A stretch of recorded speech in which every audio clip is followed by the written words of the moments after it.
Bye. Hi friends, good morning. Welcome back to our channel. Friends ಎಲ್ಲ ಹೇಗಿದ್ದೀರಾ? ನಾನು ಚೆನ್ನಾಗಿದ್ದೀನಿ. ಶನಿವಾರ ಇವತ್ತು, ಗಂಟೆ ಈಗ 9:30 ಆಗಿದೆ. ಈಗ ನಾನು ಮುದ್ದೆ ಮಾಡ್ತಾಯಿದ್ದೀನಿ. ತನುನ ಸ್ಕೂಲಿಗೆ ಕಳಿಸಿದ್ದಾಯಿತು. ತನುಗಿವತ್ತು ಲಾಸ್ಟ್ ಕ್ಲಾಸು, ಹಾಗಾಗಿ ಸ್ಕೂಲಲ್ಲಿ ಚಿಕ್ಕದಾಗಿ ಪಾರ್ಟಿ ಇತ್ತು. ಮನೆಯಲ್ಲಿ ಏನಾದರೂ ಮಾಡಿಕೊಡಮ್ಮ ಅಂತಂದ್ಲು. ಅಂದರೆ ಫ್ರೂಟ್ ಸಲಾಡ್ ಮಾಡಿಕೊಟ್ಟೆ. ಜಂಕ್ ಫುಡ್ ಅಲೋ ಇರಲಿಲ್ಲ, ಹಾಗಾಗಿ ಫ್ರೂಟ್ ಸಲಾಡ್ ಮಾಡಿಕೊಟ್ಟೆ. ತೊಗೊಂಡು ಹೋಗಿದ್ದಾಳೆ ಸ್ಕೂಲ್ಗೆ. ಮತ್ತು 11:45 12ಗೆಲ್ಲ ಬಂದುಬಿಡ್ತಾಳೆ. ಆಮೇಲೆ ಸ್ವಲ್ಪ ಹೊತ್ತು ಕೂತ್ಕೊಂಡು ಆದಮೇಲೆ ಮುದ್ದೆ ಮಾಡ್ತಾಯಿದ್ದೀನಿ. ನನ್ನ ಹಸ್ಬೆಂಡು ಮೆಂತ್ಯ ಮುದ್ದೆ ಮಾಡಿಕೊಡು ಅಂತಂದರು. ಹಾಗಾಗಿ ಮೆಂತ್ಯ ಮುದ್ದೆ ಮಾಡ್ತಾಯಿದ್ದೀನಿ. ನನಗೆ ಮತ್ತು ನನ್ನ ಹಸ್ಬೆಂಡ್ಗೆ, ತನಗೂ ಕೂಡ ಒಂದು ಚಿಕ್ಕ ಮುದ್ದೆ ಮಾಡಿ ಇಡೋಣ ಅಂಥೇಳಿ ಒಟ್ಟಿಗೆ ಮಾಡ್ತಾಯಿದ್ದೀನಿ. ಬಾಣಲೆಯಲ್ಲಿ ಮಾಡ್ತಾಯಿದ್ದೀನಿ. ಬಾಣಲೆಯಲ್ಲಿ ಆದರೆ ಈಸಿ ಆಗುತ್ತೆ, ಹಾಗಾಗಿ ಮಾಡ್ತಾಯಿದ್ದೀನಿ. ಮೆಂತ್ಯ ಮುದ್ದೆ ಬಗ್ಗೆ ಹೇಳ್ಬೇಕಂದ್ರೆ, ಮೆಂತ್ಯ ಮುದ್ದೆ ನಾನು ತುಂಬ ಸತಿ ವಿಡಿಯೋದಲ್ಲಿ ಶೇರ್ ಮಾಡಿಬಿಟ್ಟಿದ್ದೀನಿ. ಅದು ಹೇಗೆ ಮಾಡೋದು ಮೆಂತ್ಯ ಮುದ್ದೆ ಅನ್ನೋದನ್ನು ನಿಮ್ಗೇನಾದ್ರು ಡೀಟೇಲಾಗಿ ರೆಸಿಪಿ ಬೇಕು ಅಂದರೆ ಡಿಸ್ಕ್ರಿಪ್ಷನ್ ಬಾಕ್ಸಲ್ಲಿ ಲಿಂಕ್ ಹಾಕಿರ್ತೀನಿ. ಆ ಲಿಂಕ್ ಮುಖಾಂತರ ನೀವು ಚೆಕ್ ಮಾಡಿ ಪೂರ್ತಿ ಡೀಟೇಲಾಗಿ ತಿಳ್ಕೊಬೋದು. ಮೆಂತ್ಯ ಮುದ್ದೆ ತುಂಬಾ ಹೆಲ್ತ್ಗೆ ಒಳ್ಳೆಯದು. ಅದರಲ್ಲೂ ಮುಖ್ಯವಾಗಿ ಬಾಣಂತಿಯರಿಗೆ ಇದೊಂದು ಶಕ್ತಿ ಕೊಡುವಂಥ ಆಹಾರ. ಹಾಗೆಯೇ ಋತುಮತಿಯಾದಂಥ ಹೆಣ್ಮಕ್ಳಿಗೂ ಕೂಡ ಇದು ರೆಗ್ಯುಲರಾಗಿ ಕೊಡ್ತಾರೆ. ನಮ್ಮ ಕಡೆ ಎಲ್ಲ ಇದನ್ನು ರೆಗ್ಯುಲರಾಗಿ ಫುಡ್ಡಲ್ಲಿ ಕೊಡ್ತಾರೆ. ಒನ್ ಟೈಮ್ ಆದರೂ ಕೊಡ್ತಾರೆ. ತುಂಬ ಶಕ್ತಿ ಬರುತ್ತೆ, ಚೆನ್ನಾಗಿ ಅಂದರೆ ಚೆನ್ನಾಗಿ ಮೈ ಬರುತ್ತೆ ಅಂತಾರಲ್ಲ, ಗಟ್ಟಿ ಆಗ್ತಾರೆ ಅಂತಲೇ ಹೇಳಲಾಗುತ್ತೆ. ಹಾಗಾಗಿ ಇದು ನಮ್ಮ ಕಡೆ ತುಂಬಾ ಫೇಮಸ್ ಅಂತಲೇ ಹೇಳ್ಬೋದು. ಹಾಗೆ ತುಂಬ ಟೇಸ್ಟಿಯಾಗಿ ಕೂಡ ಇರುತ್ತೆ. ಇಲ್ಲಿ ಕೆಲವರೆಲ್ಲ ಸಾಂಬಾರು ಜೊತೆ ತಿಂತಾರೆ. ನಾವೆಲ್ಲ ಸ್ವಲ್ಪ ಬೆಲ್ಲ ಹಾಕ್ಬಿಟ್ಟು ಸಿಹಿ ಮುದ್ದೆ ಮಾಡೋದು. ಸಿಹಿ ಮುದ್ದೆ ಮಾಡ್ಕೊಂಬಿಟ್ಟು ತುಪ್ಪದ ಜೊತೆ ತಿನ್ನೋದು ತುಂಬಾ ಟೇಸ್ಟಿಯಾಗಿರುತ್ತೆ ಅಂತಲೇ ಹೇಳ್ಬೋದು. ತಂಪು, ದೇಹನ ತಂಪಾಗಿಡುತ್ತೆ, ಹಾಗೆ ಶಕ್ತಿ ಕೊಡುತ್ತೆ. ನನ್ನ ಹಸ್ಬೆಂಡ್ಗೂ ತುಂಬ ಇಷ್ಟ, ತನಗೂ ಸ್ವಲ್ಪ ಇಷ್ಟ ಅಷ್ಟೇ. ಅವಳು ಅಷ್ಟೊಂದು ಇಷ್ಟಪಡಲ್ಲ, ಅಂದರೆ ನನಗೂ ಕೂಡ ತುಂಬಾ ಇಷ್ಟ. ಆವಾಗವಾಗ ಮಾಡ್ತಾ ತಿಂತಾ ಇರ್ತೀವಿ ಇದನ್ನು ಹಿಟ್ಟೆಲ್ಲ ಹೇಗೆ ಹಾಕ್ಸೋದು ಅಂತ ನಾನು ತುಂಬ ಸತಿ ತೋರಿಸಿರೋದ್ರಿಂದ ಈ ವಿಡಿಯೋದಲ್ಲಿ ನಾನು ಡೀಟೇಲಾಗಿ ಏನೂ ತೋರಿಸಿಲ್ಲ. ನಾನು ಮುಂಚೆನೇ ಹೇಳ್ದಂಗೆ ಡಿಸ್ಕ್ರಿಪ್ಷನ್ ಬಾಕ್ಸಲ್ಲಿ ಲಿಂಕ್ ಹಾಕಿರ್ತೀನಿ, ಬೇಕಿದ್ದರೆ ಚೆಕ್ ಮಾಡ್ಕೊಳ್ಳಿ. ಹಾಗೆಯೇ ಈಗ ಮುದ್ದೆನ ಮಾಡಿ ಬೇಯಿಸಿದ್ದೆಲ್ಲ ಆಯಿತು. ಅದಾದಮೇಲೆ ಈಗ ನಾನು ಮುದ್ದೆನ ಕಟ್ತಾಯಿದ್ದೀನಿ. ಬಾಣಲೆಯಲ್ಲಿ ಏನಕ್ಕೆ ಮಾಡ್ತೀನಿ ಅಂದರೆ, ನಂಗೆ ಬಾಣಲೆಯಲ್ಲೇ ಒಂಥರ ತಿರುವುದಕ್ಕೆಲ್ಲ ಈಸಿ ಆಗುತ್ತೆ. ಪಾತ್ರೆಯಲ್ಲಿ ಮಾಡಿಕೊಂಡ್ರೆ ಕೆಳಗಡೆ ಕಾಲಲ್ಲಿ ಇಟ್ಕೊಂಡು, ಕೆಳಗಡೆ ಇಟ್ಕೊಂಡು ಕಾಲು ಒದೆ ಕೊಟ್ಕೊಂಡು ತಿರುಗಬೇಕಾಗುತ್ತೆ. ಹಾಗಾಗಿ ನಾನು ಬಾಣಲೆಯಲ್ಲೇ ಮಾಡ್ಕೊತೀನಿ. ಸುಮಾರು 3 ಮುದ್ದೆ ಆಗುವಷ್ಟು ಹಿಟ್ಟನ್ನು ಹಾಕ್ಬಿಟ್ಟು ಮಾಡ್ಕೊಂಡಿದ್ದೀನಿ. ಚೆನ್ನಾಗಿ ನಾವು ತಿರುಗಿಬಿಟ್ರಂತೂ ಬೆಣ್ಣೆ ಥರ ಬಂದುಬಿಡುತ್ತೆ ಮುದ್ದೆ, ಅಷ್ಟು ಸಾಫ್ಟಾಗಿ ಬರುತ್ತೆ. ಪಾತ್ರೆಯಲ್ಲಿ ಮಾಡಿದರೆ ಕ್ಲೀನಾಗಿ ಕೆಳಗಡೆ ಇಟ್ಕೊಂಡ್ಬಿಟ್ಟು ನಾವು ತಿರುಗ್ತೀವಲ್ವ, ಆವಾಗ ತುಂಬ ಚೆನ್ನಾಗಿ ಸಾಫ್ಟಾಗಿ ಬರುತ್ತೆ ಮುದ್ದೆ. ಸೊ ನೋಡಿ ಎಷ್ಟು ಚೆನ್ನಾಗಿ ಬಂತು. ಇದೇ ಥರ ನಾನು ಸುಮಾರು 4 ಮುದ್ದೆ ಮಾಡಿದೆ. ಅಂದರೆ 3 ದೊಡ್ಡದು ಮಾಡಿದೆ, 1 ಚಿಕ್ಕದು ಮಾಡಿದೆ. 3 ಮುದ್ದೆ ಮಾಡಬಾರ್ದು ಅಂತ ಹೇಳ್ತಾರಲ್ವ, ಹಾಗಾಗಿ 3 ದೊಡ್ಡದು 1 ಚಿಕ್ಕದು ಮಾಡಿದೆ. ಅದರಲ್ಲಿ ಎರಡು ಮುದ್ದೆನ ನಾನು ಎತ್ತಿಟ್ಬಿಟ್ಟು ನಾನು ಮತ್ತು ನನ್ನ ಹಸ್ಬೆಂಡ್ ಇಬ್ಬರೂ ಈಗ ನಾನು ಬ್ರೇಕ್ಫಾಸ್ಟ್ ಹಾಕ್ಕೋತಾ ಇದ್ದೀವಿ. ನಮ್ಮ ಕಡೆ ಎಲ್ಲ ತುಪ್ಪದ ಜೊತೆನೇ ತಿನ್ನೋದು, ಸಾಂಬಾರು ಜೊತೆ ಯಾರು ತಿನ್ನಲ್ಲ. ನಿಮಗೆ ತುಪ್ಪದ ಜೊತೆ ತಿನ್ನೋಕ್ಕಾಗಲ್ಲ ಅಂತಂದರೆ ನೀವು ಸಾಂಬಾರು ಜೊತೆನೂ ತಿನ್ಬೋದು, ಆದರೆ ಬೆಲ್ಲನ ಹಾಕ್ಕೊಬೇಡಿ. ಹಾಗೆಯೇ ನೀವು ಸಪ್ಪೆ ಮುದ್ದೆ ಮಾಡ್ಕೊಳ್ಬೇಕಾದ್ರೂ ನೀವು ತಿನ್ಬೋದು, ಚೆನ್ನಾಗಿರುತ್ತೆ. ಋತುಮತಿಯಾದ ಹೆಣ್ಮಕ್ಳಿಗೆ ಕೊಟ್ಟರಂತೂ ತುಂಬ ಚೆನ್ನಾಗಿ ಶಕ್ತಿ ಬರುತ್ತೆ, ಅವ್ರಿಗೆ ಗಟ್ಟಿಯಾಗಿ ಆಗ್ತಾರೆ. ಹಾಗಾಗಿ ಋತುಮತಿಯಾದ ಹೆಣ್ಮಕ್ಳಿಗೆ ಮತ್ತು ಬಾಣಂತಿಯರಿಗೆ ಮತ್ತು ಮದುಮಕ್ಕಳಿಗೆ ಕೊಡ್ತಾರೆ. ಅಂದರೆ ಮದುವೆ ಆದ ಹೊಸ್ತರಲ್ಲಿ ಅಳಿಯೂಟ ಅಂತ ಮಾಡಿಸ್ತಾರಲ್ವ, ಅವಾಗೆಲ್ಲ ಈ ಥರದ ಫುಡ್ಗಳನ್ನೆಲ್ಲ ಕೊಡ್ತಾರೆ. ನಮ್ಮ ಸೈಡ್ ಕೊಡ್ತಾರೆ, ಈ ಕಡೆ ಎಲ್ಲ ಗೊತ್ತಿಲ್ಲ ನನಗೆ.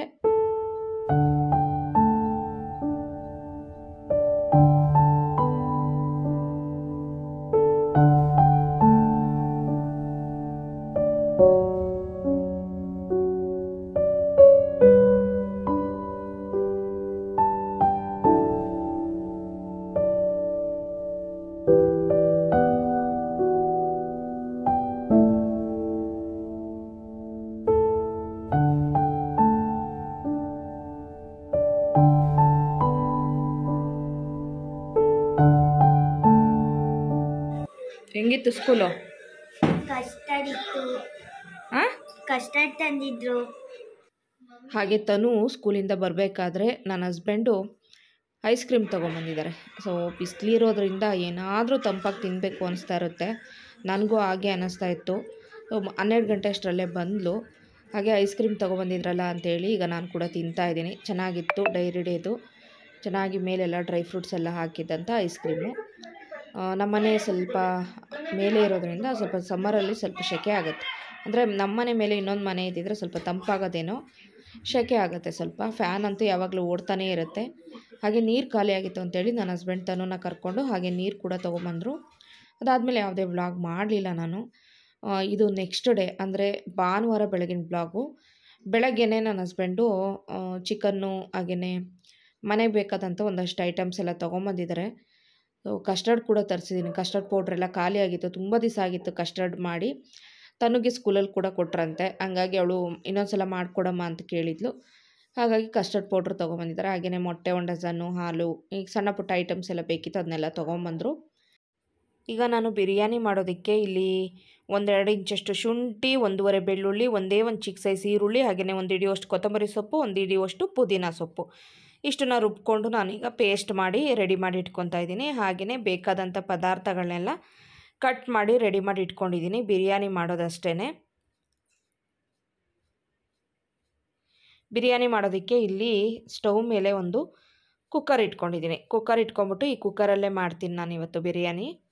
ಫ್ರೆಂಡ್ಸ್, ಇಲ್ಲಿ ನಾನು ಎಣ್ಣೆನ ಹಾಕ್ಕೋತಾ ಇದ್ದೀನಿ. ಸುಮಾರು ಒಂದು 6-7 ಟೇಬಲ್ ಸ್ಪೂನ್ ಆದರೂ ಎಣ್ಣೆ ಬೇಕಾಗುತ್ತೆ. ಒಂದು 100 ಗ್ರಾಮ್ ಆದರೂ ಹಾಕ್ಕೋಬೇಕಾಗುತ್ತೆ. ಎಣ್ಣೆ ಜಾಸ್ತಿ ಬೇಕು ಬಿರಿಯಾನಿಗೆ. ಎಣ್ಣೆ ಹಾಕ್ಕೊಂಡಿದ್ದೀನಿ. ಹಾಗೆಯೇ ತುಪ್ಪ 1 ಟೇಬಲ್ ಸ್ಪೂನಷ್ಟು ತುಪ್ಪ ಹಾಕ್ಕೊಂಡಿದ್ದೀನಿ. ಎಣ್ಣೆ ಮತ್ತು ತುಪ್ಪ ಎಲ್ಲ ಸ್ವಲ್ಪ ಬಿಸಿ ಆಗ್ತಾಯಿದೆ. ಈಗ ನಾನು 2 ಪಲಾವ್ ಎಲೆ ಹಾಕಿದ್ದೀನಿ. ಹಾಗೆಯೇ ಇಲ್ಲಿ ಒಂದು ಚಿಕ್ಕದಾದಂಥ ಕಲ್ಲು ಹಾಕ್ಕೊಂಡಿದ್ದೀನಿ. ಹಾಗೆ ಅದರ ಜೊತೆಗೆ ಕಪ್ಪು ಏಲಕ್ಕಿ ಹಾಕ್ಕೊಂಡಿದ್ದೀನಿ, ಒಂದೇ ಒಂದು. ಹಾಗೆಯೇ ಇದು ನಕ್ಷತ್ರದ ಹೂವು ಅಂತೀವಲ್ವ, ಸ್ಟಾರ್ ಹೂವು, ಅದನ್ನು ಹಾಕ್ಕೊಂಡಿದ್ದೀನಿ, ಮುರಿದೋಗಿದೆ. ಹಾಗೆ 4 ಏಲಕ್ಕಿ, 2 ಇಂಚು ಚಕ್ಕೆ, ಒಂದು 8-10 ಲವಂಗ, 6 ಹಸಿರು ಮೆಣಸಿಕಾಯಿ, 2 ದೊಡ್ಡ ಸೈಜ್ದು ಈರುಳ್ಳಿನ ಕಟ್ ಮಾಡಿ ಹಾಕ್ಕೊಂಡಿದ್ದೀನಿ. ಚಿಕ್ಕ ಸೈಜ್ ಆದರೆ 3 ಹಾಕ್ಕೊಳ್ಳಿ. ಈರುಳ್ಳಿ ಹಾಕ್ಕೊಂಡು ಚೆನ್ನಾಗಿ ಈಗ ನಾನು ಫ್ರೈ ಮಾಡ್ಕೊತಾ ಇದ್ದೀನಿ. 2 ಗ್ಲಾಸ್ ಅಕ್ಕಿ ಬಿರಿಯಾನಿ ಮಾಡ್ತಾಯಿದ್ದೀನಿ. 2 ಗ್ಲಾಸ್ ಅಕ್ಕಿಗೆ ಇಷ್ಟು ಸಾಕಾಗುತ್ತೆ. ಅದಕ್ಕೆ ತಕ್ಕಾಗಿ ಮಸಾಲೆ ಹಾಕಿದ್ದೀನಿ. ಈರುಳ್ಳಿ ಎಲ್ಲ ಫ್ರೈ ಆಗಿದೆ. ಫ್ರೈ ಆದ ನಂತರ ಸುಮಾರು ಒಂದು ಅರ್ಧ kg ಚಿಕನ್ನ ನಾನೀಗ ತೊಳೆದ್ಬಿಟ್ಟು ಹಾಕೋತಾ ಇದ್ದೀನಿ. ಸ್ವಲ್ಪ ಅರಿಶಿನ ಎಲ್ಲ ಹಾಕ್ಬಿಟ್ಟು ನೀಟಾಗಿ ತೊಳೆದು ಚಿಕನ್ನ ಸೇರಿಸ್ತಾ ಇದ್ದೀನಿ. ಸ್ವಲ್ಪ ದೊಡ್ಡ ಸೈಜಲ್ಲಿ ಬಿರಿಯಾನಿಗೆ ಕಟ್ ಮಾಡಿಸ್ಕೊಂಡು ತೊಗೊಂಬಂದಿದ್ದಾರೆ ನನ್ನ ಹಸ್ಬೆಂಡು. ಹಾಗೆಯೇ ಸ್ವಲ್ಪ ಅರಿಶಿನ ಹಾಕಿದ್ದೀನಿ. ಹಾಗೆ ಚಿಕನ್ಗೆಲ್ಲ ಸ್ವಲ್ಪ ಉಪ್ಪಿಡಬೇಕಲ್ವ, ಹಾಗಾಗಿ ಈಗಲೇ ಸ್ವಲ್ಪ ಉಪ್ಪನ್ನು ಹಾಕ್ತಾಯಿದ್ದೀನಿ. ಚೆನ್ನಾಗಿ ಈಗ ನಾನು ಮಿಕ್ಸ್ ಮಾಡ್ಕೊಬಿಡ್ತೀನಿ. ನೀಟಾಗಿ ಎಣ್ಣೆಯಲ್ಲಿ ಒಗ್ಗರಣೆಯಲ್ಲಿ ಚೆನ್ನಾಗಿ ಫ್ರೈ ಆಗಬೇಕು ಚಿಕನ್ನು. 1 ನಿಮಿಷಗಳ ಕಾಲ ಫ್ರೈ ಮಾಡಿಕೊಂಡ್ರೆ ಆಯ್ತಷ್ಟೇ.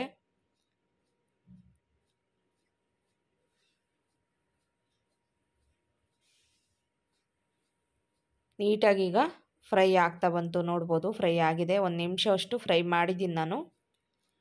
ಅದಾದಮೇಲೆ ಈಗ ನಾನು ರುಬ್ಬಿಟ್ಕೊಂಡಿದ್ದೆ ನೋಡಿ ಮಸಾಲೆ, ಆ ಮಸಾಲೆ ಸೇರಿಸ್ತಾ ಇದ್ದೀನಿ.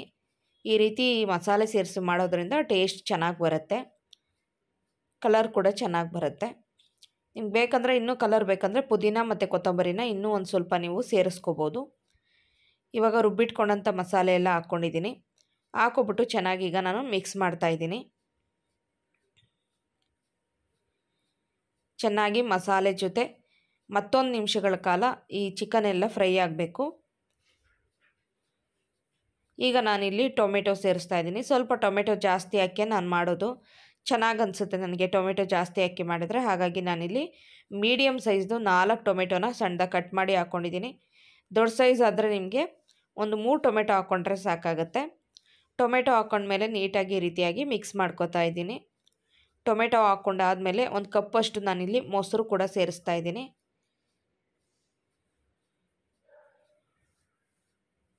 ಮೊಸರು ಸೇರಿಸಿದ ಮೇಲೆ ಚೆನ್ನಾಗಿ ಈ ರೀತಿಯಾಗಿ ಮಿಕ್ಸ್ ಮಾಡ್ಕೊತಾ ಇದ್ದೀನಿ. ಆನಂತರ ಇಲ್ಲಿ ನಾನು 2 ಗ್ಲಾಸಷ್ಟು ಅಕ್ಕಿ ತೊಗೊಂಡಿದ್ದೆ. 2 ಗ್ಲಾಸ್ ಅಕ್ಕಿನ ಸೇರಿಸ್ತಾ ಇದ್ದೀನಿ.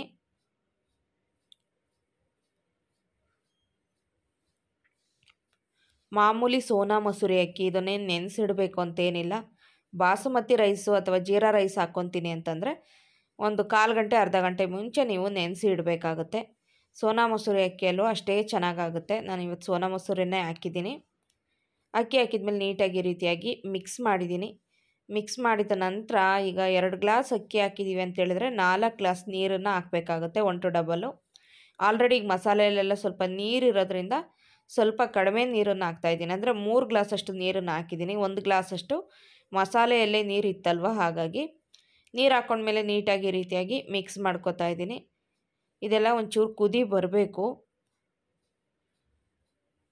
ಚೂರು ಕುದಿ ಬಂದಮೇಲೆ ಉಳಿದಂಥ ಮಸಾಲ ಪದಾರ್ಥಗಳನ್ನ ನಾನು ಸೇರಿಸ್ತೀನಿ. ನೋಡಿ ಸ್ವಲ್ಪ ಕುದಿ ಬರ್ತಾ ಇದೆ. ಈಗ ಇದಕ್ಕೆ ಸ್ವಲ್ಪ ಖಾರಕ್ಕೆ ಚಿಲ್ಲಿ ಪೌಡರ್ ಸೇರಿಸ್ತಾ ಇದ್ದೀನಿ. ಹಾಗೆಯೇ ಇದು ಬಿರಿಯಾನಿ ಮಸಾಲ ಪೌಡರು. ನಿಮ್ಗೆ ಬೇಕಂದರೆ ಒಂಚೂರು ಗರಂ ಮಸಾಲ ಕೂಡ ಸೇರಿಸ್ಕೊಳ್ಳಿ. ನಾನಿಲ್ಲಿ ಬಿರಿಯಾನಿ ಮಸಾಲ ಪೌಡ್ರು ಒಂದು ಅರ್ಧ ಟೇಬಲ್ ಸ್ಪೂನಷ್ಟು ಸೇರಿಸಿದ್ದೀನಿ. ಅದಾದಮೇಲೆ ಇನ್ನೊಂದು ಸ್ವಲ್ಪ ರುಚಿಗೆ ಉಪ್ಪನ್ನ ಹಾಕಿದ್ದೀನಿ. ಇಷ್ಟು ಪದಾರ್ಥ ಹಾಕಿದ್ಮೇಲೆ ಮತ್ತೊಮ್ಮೆ ನಾನು ನೀಟಾಗಿ ಮಿಕ್ಸ್ ಮಾಡ್ಕೊತೀನಿ. ಈ ಸ್ಟೇಜಲ್ಲಿ ಸ್ವಲ್ಪ ಗರಂ ಮಸಾಲ ಬೇಕು ಅನಿಸಿದ್ರೆ ನೀವು ಹಾಕ್ಕೊಳ್ಳಿ. ನಾನು ಆಲ್ರೆಡಿ ತುಂಬ ಗರಂ ಮಸಾಲಗಳೆಲ್ಲ ಹಾಕಿದ್ದೀನಲ್ವ, ಕಲ್ಲುವು ಹಾಗೆ ಕಪ್ಪೇಲಕ್ಕಿ ಎಲ್ಲ. ಹಾಗಾಗಿ ನಾನೇನು ಹೆಚ್ಚಿಗೆ ಗರಂ ಮಸಾಲ ಏನೂ ಸೇರಿಸೋದಕ್ಕೆ ಹೋಗಿಲ್ಲ. ಸ್ವಲ್ಪ ಟೇಸ್ಟ್ ಮಾಡಿ ನೋಡಿದೆ, ಪರ್ಫೆಕ್ಟಾಗಿತ್ತು. ಏನಾದರೂ ಬೇಕಿದ್ರೆ ಸ್ವಲ್ಪ ಸೇರಿಸೋಣ ಅಂತ ಟೇಸ್ಟ್ ಮಾಡಿ ನೋಡಿದೆ, ಕರೆಕ್ಟಾಗಿತ್ತು. ಈಗ ನಾನು ಕುಕ್ಕರ್ ಮುಚ್ಚಳನ ಕ್ಲೋಸ್ ಮಾಡಿಬಿಟ್ಟು 3 ವಿಷಲ್ ಕೂಗಿಸ್ಕೊತೀನಿ. 3 ವಿಷಲ್ ಕೂಗಿಸ್ಕೊಂಡ್ರೆ ಪರ್ಫೆಕ್ಟಾಗಿ ಆಗುತ್ತೆ. ಸ್ಟವ್ ಮೇಲೀಗ ಕುಕ್ಕರ್ ಇಟ್ಟಿದ್ದೀನಿ. ವಿಷಲ್ ಕೂಡ ಆಗ್ತಾ ಬರ್ತಾಯಿದೆ. ಅಷ್ಟರಲ್ಲಿ ಪಾತ್ರೆಗಳನ್ನೆಲ್ಲ ತೊಳ್ಕೊಬಿಡೋಣ ಅಂಥೇಳಿ ತೊಳಿತಾ ಇದ್ದೀನಿ. ಪಾತ್ರೆ ಅಂತೂ ರಾಶಿ ಬಿದ್ದುಬಿಡುತ್ತೆ. ಹಾಗಾಗಿ ಪಾತ್ರೆ ಜಾಸ್ತಿ ಬೀಳಿಸ್ಕೊಂಡ್ರೆ ನನಗೇ ಕಷ್ಟ ಆಗುತ್ತೆ. ಮಾಡ್ತಾನೆ ಪಾತ್ರೆಗಳನ್ನ ಕೂಡ ತೊಳಿತಾ ಇದ್ದೀನಿ. ಹಾಗೆಯೇ ಇನ್ನೊಂದು ಸ್ಟವಲ್ಲಿ ನನ್ನ ಹಸ್ಬೆಂಡು ಸ್ವಲ್ಪ ಇದು ಮಾಡ್ತಾಯಿದ್ದಾರೆ, ಚಿಕನ್ ಪೆಪ್ಪರ್ ಡ್ರೈ ಮಾಡ್ತಾಯಿದ್ದಾರೆ. ಬಿರಿಯಾನಿ ಜೊತೆ ಚಿಕನ್ ಪೆಪ್ಪರ್ ಡ್ರೈ ಚೆನ್ನಾಗಿರುತ್ತೆ ಕಾಂಬಿನೇಷನ್ನು. ಅದನ್ನೇ ಮಾಡ್ತಾಯಿದ್ದೀವಿ.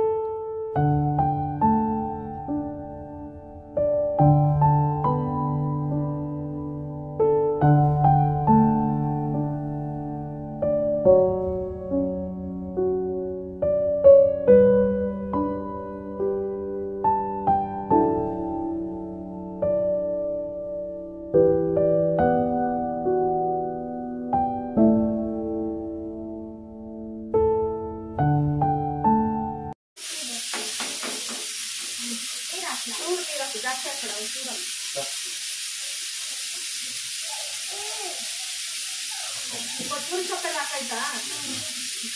ಟೊಮೆಟೊನ ಹಾಕಿದ್ರೆ ಚೆನ್ನಾಗಿರುತ್ತೆ.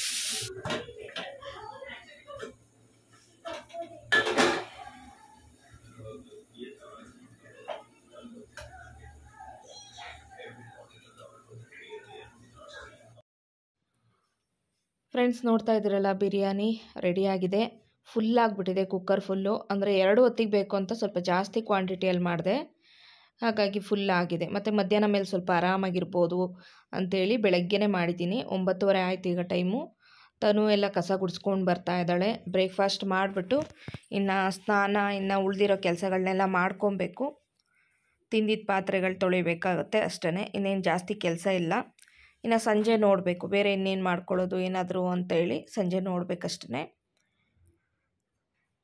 ಈಗ ಬ್ರೇಕ್ಫಾಸ್ಟು ಅಂತ ಹೇಳೋದಕ್ಕಿಂತ ಬ್ರೇಕ್ಫಾಸ್ಟ್ ಅಂತ ಹೇಳೋದಕ್ಕೆ ನನಗೆ ನಗು ಬರ್ತಾಯಿದೆ.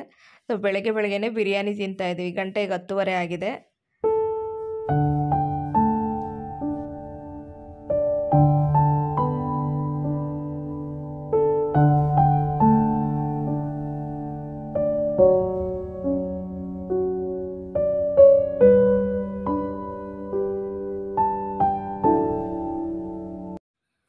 ಫ್ರೆಂಡ್ಸ್, ಬಿರಿಯಾನಿ ಮತ್ತು ಪೆಪ್ಪರ್ ಡ್ರೈ ಮೊಸರು ಬಜ್ಜಿ ಸೂಪರ್ ಕಾಂಬಿನೇಷನ್ ಇತ್ತು. ಸಖತ್ತಾಗಿತ್ತು. ತಿಂದ್ಕೊಂಡು ರೆಸ್ಟ್ ಮಾಡಿ ಮಧ್ಯಾಹ್ನ ನಾನು ಕಸ್ಟರ್ಡ್ ಮಾಡ್ತಾಯಿದ್ದೀನಿ. ಕಸ್ಟರ್ಡ್ ಮಾಡೋದಕ್ಕೆ ಇದು ನ್ಯಾಚುರಲ್ ಕಂಪ್ನಿದು ಕಸ್ಟರ್ಡ್ ಪೌಡರು. ಸೊ ಇದನ್ನು ತೊಗೊಂಬಂದಿದ್ರು ನನ್ನ ಹಸ್ಬೆಂಡು. ಈಗ ಕಸ್ಟರ್ಡ್ ಮಾಡೋದಕ್ಕೆ ಒಂದು ಅರ್ಧ ಲೀಟ್ರಷ್ಟು ಹಾಲನ್ನ ಒಂದು ಪಾತ್ರೆಯಲ್ಲಿ ತೆಗೆದಿಟ್ಕೊಂಡಿದ್ದೀನಿ. ಹಾಗೆಯೇ ಒಂದು ಚಿಕ್ಕ ಬೌಲಲ್ಲಿ ಸ್ವಲ್ಪ ಹಾಲನ್ನು ತೆಗೆದಿಟ್ಕೊಂಡಿದ್ದೀನಿ. ಅಂದರೆ ಒಂದು ಅರ್ಧ ಗ್ಲಾಸಷ್ಟು ಹಾಲನ್ನು ಚಿಕ್ಕ ಬೌಲಲ್ಲಿ ತೆಗೆದಿಟ್ಕೊಂಡಿದ್ದೀನಿ. ಇದಕ್ಕೆ ಒಂದು 2 ಟೇಬಲ್ ಸ್ಪೂನಷ್ಟು ಕಸ್ಟರ್ಡ್ ಪೌಡ್ರನ್ನ ಹಾಕ್ತಾಯಿದ್ದೀನಿ. ಈ ಕಸ್ಟರ್ಡ್ ಪೌಡ್ರನ್ನ ಈ ರೀತಿ ಸಪ್ರೇಟಾಗಿ ನಾವು ಹಾಲು ಜೊತೆ ಮಿಕ್ಸ್ ಮಾಡಿಬಿಟ್ಟು ಆಮೇಲೆ ಹಾಲಲ್ಲಿ ಸೇರಿಸಿದ್ರೆ ಗಂಟಾಗಲ್ಲ. ಇದು ನಾವು ಹಾಗೆಯೇ ಹಾಲನ್ನ ಕಾಯೋದಕ್ಕೆ ಇಟ್ಬಿಟ್ಟು ಕಸ್ಟರ್ಡ್ ಪೌಡ್ರನ್ನ ಡೈರೆಕ್ಟಾಗಿ ಹಾಕ್ಬಿಟ್ರೆ ಗಂಟಾಗ್ಬಿಡುತ್ತೆ. ಹಾಗಾಗಿ ಈ ರೀತಿ ಕಲಸಿ ಇಟ್ಕೊಂಡು ಆಮೇಲೆ ಕಾಯ್ದಿರೋ ಹಾಲಲ್ಲಿ ನಾವು ಇದನ್ನು ಮಿಕ್ಸ್ ಮಾಡ್ಕೋಬೋದು. ಈಗ ಸ್ಟವ್ ಮೇಲೆ ಹಾಲು ಕಾಯೋದಕ್ಕೆ ಇಟ್ಟಿದ್ದೀನಿ. ಹಾಲು ಸ್ವಲ್ಪ ಬಿಸಿಯಾಗಿ ಕುದೀತಾ ಬಂದಾಗ ಈ ಮಿಕ್ಸ್ ಮಾಡಿಟ್ಟಿರುವಂತಹ ಕಸ್ಟರ್ಡ್ ಏನಿದೆ ನೋಡಿ, ಇದನ್ನು ಇದ್ರ ಜೊತೆ ಸೇರಿಸ್ಬಿಟ್ಟು ಈ ರೀತಿ ತಿರುಗಿಸೋದಷ್ಟೇ. ಲಂಪ್ಸ್ ಇಲ್ದಿರೋ ಥರ ನೀಟಾಗಿ ತಿರುಗಿಸ್ಕೊಳ್ಳೋದು. ಸ್ವಲ್ಪ ಗಟ್ಟಿಯಾಗೋ ತನಕ ಈ ರೀತಿ ತಿರುಗಿಸ್ತಾ ಇರಬೇಕು. ಇಲ್ಲಿ ನೋಡಿ, ಈಗ ಗಟ್ಟಿ ಆಗ್ತಾ ಬರ್ತಾ ಇದೆ ನಿಧಾನವಾಗಿ. ಹಾಗೆಯೇ ಇದಕ್ಕೆ ಶುಗರ್ ಕೂಡ ಆ್ಯಡ್ ಮಾಡ್ತಾಯಿದ್ದೀನಿ. ನಮ್ಮ ಸಿಹಿಗೆ ತಕ್ಕ ಹಾಗೆ ಸಕ್ಕರೆಯನ್ನು ಆ್ಯಡ್ ಮಾಡ್ಕೊಳ್ಳೋದು. ನಾನು ಇಲ್ಲೊಂದು 6 ಟೇಬಲ್ ಸ್ಪೂನಷ್ಟು ಸಕ್ಕರೆನ ಹಾಕಿದ್ದೀನಿ. ಹಾಗೆಯೇ ಇಲ್ಲಿ ನೋಡಿ ಕುದೀತಾ ಬರ್ತಾ ಇದೆ. ಗಟ್ಟಿ ಆಗ್ತಾ ಬಂದ್ಬಿಡುತ್ತೆ ಕುದೀತಾ ಕುದೀತಾ. ಇದು ತುಂಬ ಚೆನ್ನಾಗಿರುತ್ತೆ ಫ್ರೂಟ್ ಕಸ್ಟರ್ಡು. ಹಾಗೆ ಬೇಕಾದರೂ ಕುಡಿಬೋದು, ಅದರ ಫ್ರೂಟ್ ಜೊತೆ ಹಾಕ್ಕೊಂಡು ಕುಡಿದ್ರೇ ತಿಂದ್ರೇ ಅದು ಸಖತ್ತಾಗಿರುತ್ತೆ. ಇದೊಂದು ಡೆಸರ್ಟ್ ರೆಸಿಪಿ. ಏನಾದರೂ ಸ್ಪೆಷಲ್ ಮಾಡಿದಾಗ, ಯಾರಾದರೂ ಗೆಸ್ಟ್ಗಳು ಬಂದಾಗ, ನಾನ್ ವೆಜ್ ಏನಾದರೂ ಮಾಡಿ ಮತ್ತೆ ನಾವು ಊಟ ಎಲ್ಲ ಆದಮೇಲೆ ಇದನ್ನು ತಿಂತಾಯಿದ್ರೆ ತುಂಬ ಚೆನ್ನಾಗಿರುತ್ತೆ. ಮಾಡೋದಂತೂ ತುಂಬಾ ಸುಲಭ. ಹಾಗೆ ಇಲ್ಲಿ ನೋಡಿ ಗಟ್ಟಿ ಆಗ್ತಾ ಬಂದಿದೆ. ಇದು ತಣ್ಣ ಆದಮೇಲೆ ಇನ್ನೂ ಸ್ವಲ್ಪ ಗಟ್ಟಿ ಆಗುತ್ತೆ. ಈಗ ನಾನು ಸ್ನಾನ ಮುಗಿಸಿದ್ದೆ, ಫ್ರೂಟ್ಸ್ನ ಕಟ್ ಮಾಡ್ತಾಯಿದ್ದೀನಿ. ಫ್ರೂಟ್ಸು ಅಂದರೆ ಆ್ಯಪಲ್ಲು ಮತ್ತು ಗ್ರೇಪ್ಸು ಮತ್ತು ಬಾಳೆಹಣ್ಣು, ಹಾಗೆಯೇ ಸ್ವಲ್ಪ ಡ್ರೈ ಫ್ರೂಟ್ಸ್ ಎತ್ತಿಟ್ಕೊಂಡಿದ್ದೀನಿ. ಇದ್ರ ಜೊತೆಗೆ ಪೋಮೋಗ್ರೆನೇಟು, ಕಿವಿ ಫ್ರೂಟು, ಯಾವ ಫ್ರೂಟ್ ಆದರೂ ಬೇಕಾದರೆ ನಾವು ಮಿಕ್ಸಲ್ಲಿ ಹಾಕೊಬೋದು. ಸಣ್ಣ ಸಣ್ಣದಾಗಿ ಕಟ್ ಮಾಡಿ ಹಾಕಿದರೆ ಚೆನ್ನಾಗಿರುತ್ತೆ. ಸೊ ನೋಡಿ ಈಗ ಎಷ್ಟು ಗಟ್ಟಿಯಾಗಿಬಿಟ್ಟಿದೆ ನೋಡಿ ತಣ್ಣ ಆದಮೇಲೆ. ಈಗ ಇದಕ್ಕೆ ಫ್ರೂಟ್ಸ್ಗಳನ್ನೆಲ್ಲ ಮಿಕ್ಸ್ ಮಾಡೋದಷ್ಟೇ. ಮಿಕ್ಸ್ ಮಾಡಿಬಿಟ್ಟು ಫ್ರಿಜ್ಜಲ್ಲಿ ಇಟ್ಬಿಟ್ಟು ಅದು ತಣ್ಣಗಾದಮೇಲೆ ತಿಂತಾಯಿದ್ರಂತೂ ಸಖತ್ತಾಗಿರುತ್ತೆ. ಸ್ವಲ್ಪ ಡ್ರೈ ಫ್ರೂಟ್ಸ್ ಹಾಕ್ತಾಯಿದ್ದೀನಿ. ಇದ್ರ ಜೊತೆಗೆ ನೀವು ಏನಾದರೂ ಡ್ರೈ ಫ್ರೂಟ್ಸ್ಗಳನ್ನ ಹಾಕ್ಕೋಬೋದು. ಬಾದಾಮಿನೋ ಹಾಕ್ಕೋಬೋದು, ಪಿಸ್ತಾನೋ ಹಾಕ್ಕೋಬೋದು. ನಿಮ್ಗೆ ಇಷ್ಟ ಬಂದಿದ್ದನ್ನೆಲ್ಲ ಹಾಕ್ಕೊಂಡು ಮಾಡ್ಕೊಬೋದು ಫ್ರೂಟ್ಸ್ಗಳನ್ನ. ಸೊ ನೋಡಿ ಎಷ್ಟು ಚೆನ್ನಾಗಿ ಕಾಣಿಸ್ತದೆ. ಈಗ ಇದನ್ನು ಫ್ರಿಜ್ಜಲ್ಲಿ ಎತ್ತಿಟ್ಬಿಡ್ತೀನಿ. ಫ್ರಿಜ್ಜಲ್ಲಿ ಒಂದು ಅರ್ಧ ಗಂಟೆ 1 ಅವರ್ ಇಟ್ಬಿಟ್ರೇ ಫುಲ್ಲು ಚೆನ್ನಾಗಿ ಆಗಿಬಿಡುತ್ತೆ ಕೋಲ್ಡಾಗಿ. ಸೊ ಈಗ ಹಾಕ್ಕೊಂಡು ತಿಂತಾಯಿದ್ದೀವಿ. ಎಷ್ಟು ಚೆನ್ನಾಗಿ ಬಂದಿದೆ ನೋಡಿ. ಹಾಗೆಯೇ ಇದು ಹೆಲ್ದಿ ರೆಸಿಪಿ ಕೂಡ. ಮಕ್ಕಳಿಗಂತೂ ತುಂಬಾ ಇಷ್ಟ ಆಗುತ್ತೆ. ಈ ರೀತಿ ಮಕ್ಕಳಿಗೆ ಡೆಸರ್ಟ್ ಮಾಡಿಕೊಟ್ರೆ ತುಂಬ ಇಷ್ಟಪಟ್ಟು ತಿಂತಾರೆ.